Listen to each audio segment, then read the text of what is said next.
कहानी है तीन दोस्तों की जो कि दिल्ली के रहने वाले थे। रवि, किशोर और विनोद। तीनों दोस्तों में बहुत गहरी दोस्ती थी।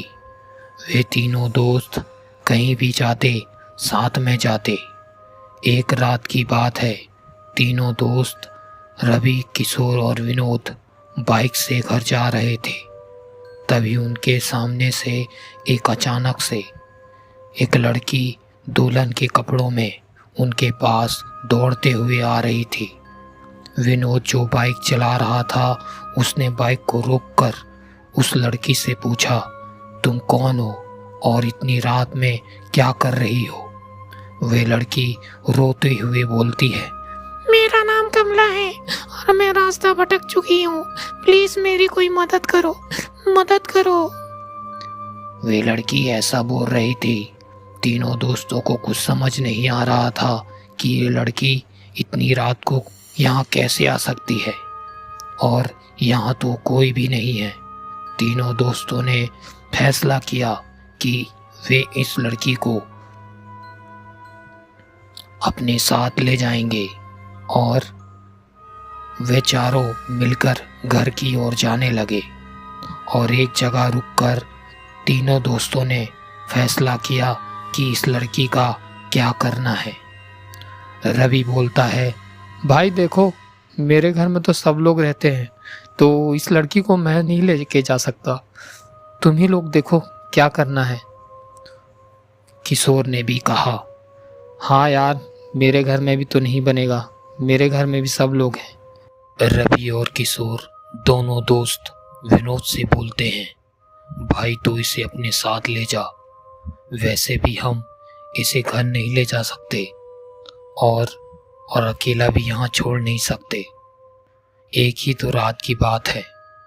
विनोद अपने दोस्तों की बातें सुनकर मना नहीं करता और ठीक है बोलकर उसे अपने साथ ले आता है और उससे घर में पहुंचकर उससे पूछता है, कमला तुम कुछ खाओगी या तुम्हें भूख लगी है? लेकिन कमला उसका कोई जवाब नहीं देती और रोते हुए बोलती है, मुझे बहुत ही नींद आ रही है, मैं बहुत थक चुकी हूँ, तुम मुझे कमरा दिखा दो। इतना बोलकर विनोद उसे कमरा बता देता है और कमला को कमरा बताकर खुद भी आराम करने चला जाता है। विनोद को क्या मालूम था, आज की रात के बाद उसकी जिंदगी में सब बदलने वाला है और उसकी जिंदगी का ये आखिरी रात है। रात के 2 बज रहे थे। विनोद अपने कमरे में आराम कर रहा था। तभी उसे रोने और चिल्लाने की आवाज आती है। लाइट की बंद चालू, जैसे विनोद की धड़कनें बंद और चालू कर रही थी। घबराया हुआ विनोद अपने कमरे से बाहर निकलकर देखता है कि कमला रो रही है। कमला के बाल खुले हुए हैं और वे अजीब तरीके से बर्ताव कर रही है। विनोद उसके पास डरता हुआ जाता है और उसके कंधे पर हाथ रखकर उससे पूछता है, कमला क्या क्या हुआ, तुम रो क्यों रही हो? लेकिन कमला विनोद का जवाब नहीं देती। विनोद बहुत ही घबराया हुआ था।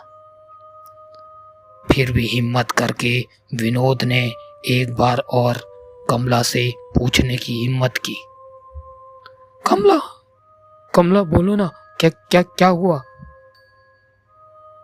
इस बार गुस्से में कमला ने अपनी गर्दन घुमाकर गुस्से से विनोद को देखा।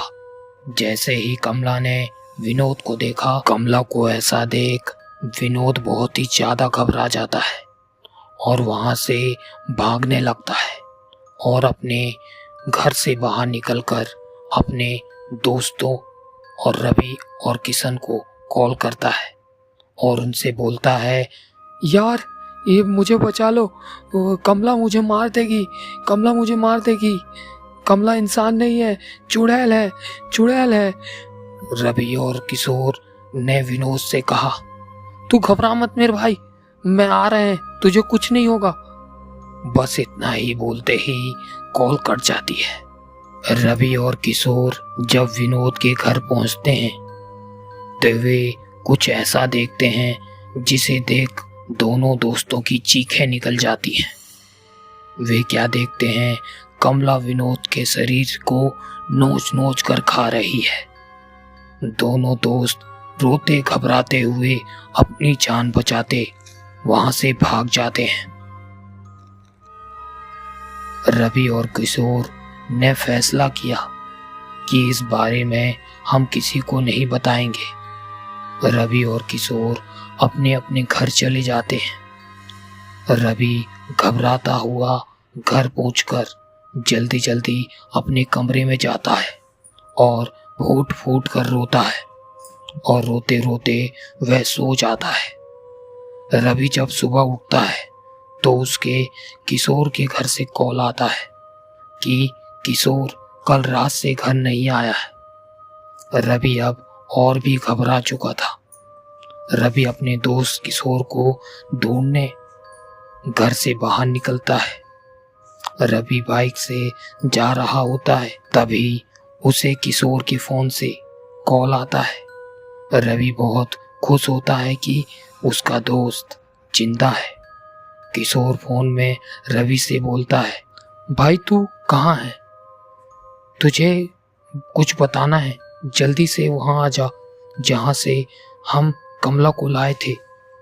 इतना ही बोलते ही कॉल कट जाती है और रवि उस जगह पर चला जाता है जहां से उन लोगों ने कमला को लाया था।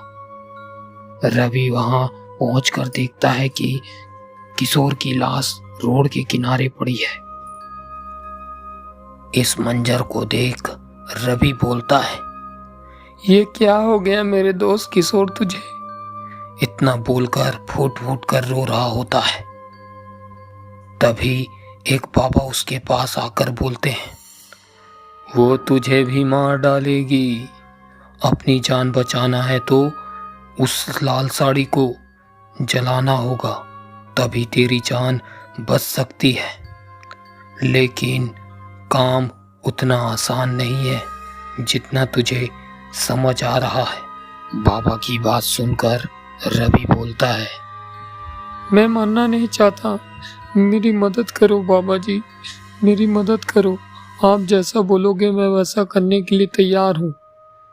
रवि की बात सुनकर बाबा जी उसे बोलते हैं, बेटा तुम्हें उस लड़की की लाल साड़ी को ढूंढकर जलाना होगा। तुम्हें वो कपड़ा यहीं आसपास कहीं मिल जाएगा और उसे तुम जला देना। इतना बोलकर बाबा जी कहीं गायब से हो जाते हैं। रवि बाबा की बातों को ध्यान में रखते हुए वहीं आसपास कपड़े को ढूंढने लगता है और वह ढूंढते ढूंढते जंगल की ओर घुस जाता है।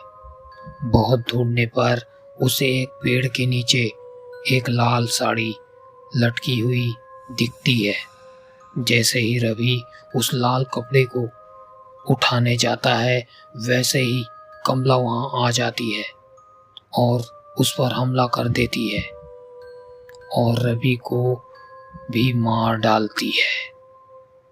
और ऐसे ही करके वह तीनों दोस्तों को मार चुकी होती है और फिर से वह रातों के अंधेरों में लोगों से मदद मांगते फिरती है।